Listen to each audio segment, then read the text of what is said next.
We'll quickly talk about measurements. When we think about measurements, if we've got a good outcome, these are the key things that you've identified as looking at measurement considerations. What is it to be measured? So when we're thinking about what needs to be measured, think about the outcome as it relates to what is important to the person. And how do we measure that? And we also should be measuring the effectiveness of the action steps and the action plans that are developed. Because that's going to be what makes the outcome become a reality. What is the scale unit?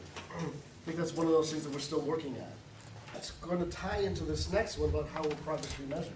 What is the information that you want? And that's a question that you need to ask yourself. You know, this outcome's here. What information do you want to glean from it? That's going to tell you about which progress. What decisions do you want to be able to make a result of, what decisions do you want to be able to make as a result of your evaluation? How often? How often are you going to be measuring this? And this is also a thing to think about, is this a short-term, an intermediate term, or long-term outcome based on what it is you're focusing on? And how will the measurement be accomplished? You really think about this, what resources are available to get the information, to analyze it, and to pass it on to people who need it. We don't really think about different ways to gather the information. There's lots of different ways.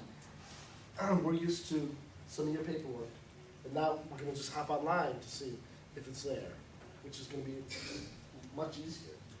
Let's really think about that. These are things we need to be considering to determine the effectiveness of the outcome that's been developed and the action plan that's been developed to make this happen.